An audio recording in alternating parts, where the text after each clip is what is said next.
வருகிறான் கோவலன். அங்கு அவன் செய்யாத குற்றத்திற்காக மரண தண்டனை பெறுகிறான். ஆராயாமல் தீர்ப்பளித்ததாக அரசன் மீது குற்றம் சாட்டும் கண்ணகி தன் கால் சிலம்பை கொண்டு தன் கணவன் கள்வன் அல்லன் என்பதை உணர்த்துகிறாள். அரசனுக்கும் கண்ணகிக்கும் நடக்கும் உரையாடலை பார்ப்போம். அரசே அரசே அரசே, நம் அரண்மனை வாயிலின் முன் அழுத கண்களோடு தலைவிதி கோலத்துடன் ஒரு பெண் வந்து நிற்கிறாள். அப்படி அந்த பெண்ணிற்கு என்ன துயரமோ கேட்டாயா? கேட்டேன் மன்னவா, அதை பற்றி உங்களிடம் தான் கூற வேண்டும் என்று அவள் சொல்கிறாள். அவள் உங்களிடம் நீதி கேட்டு வந்திருப்பதாக கூறுகிறாள். நீதி கேட்டு வந்திருக்கிறாளா? சரி, அந்த பெண்ணை உள்ளே அனுப்ப. எங்குடி போன்ற பெண்ணே, அழுத கண்களுடன் நம்மை காணாத காரணம் என்ன? நீ யார்? உனக்கு என்ன வேண்டும்? ஆராயத்து நீதி வழங்கிய மன்னனே, என்னையா யார் என்று கேட்கிற?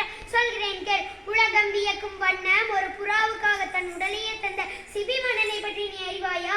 பார் போட்டும் பசுவை மக்கள் தெய்வமென வணங்க அதன் கன்றை தேர்காலிட்டு கொன்ற தன் மகனையும் அதே தேர்காலிட்டு கொன்றானே மனுநீதி சோழன், அவனை பற்றி நீ அறிவாயா? பெண்ணே, நான் கேட்ட வினாவுக்கு நீ இன்னும் விடை கூற இல்லை. அதை விட்டு விட்டு வேற எதையோ கூறிக்கொண்டிருக்கிறாய். இழப்பின் அருமை தெரியாத மன்னனே, என் நிலை அறியாமல் தானே நீ இப்படி பேசுகிற?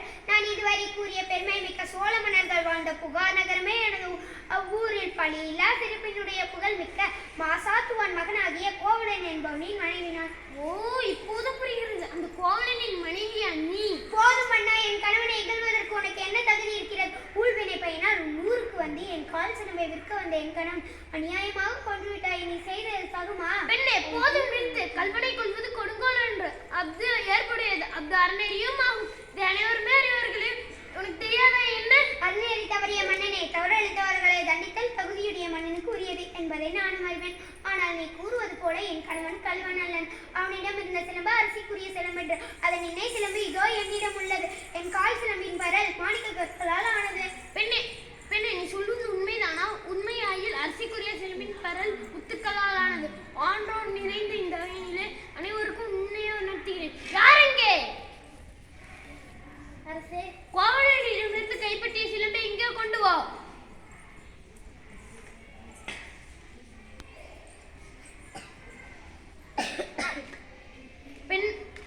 பெண்ணே, இதோ உன் கணவனிடமிருந்து கைப்பற்றிய சிலம்பு. நீதி தவறாதவன் என்று உன்னை கூறிக்கொள்ளும் மன்னன், ஒரு தவறும் செய்யாத என் கணவனை கொன்றது உன் அறநெறிக்கு இழுக்கு என்று இதோ மெய்ப்பிக்கிறேன். இங்கே பார்.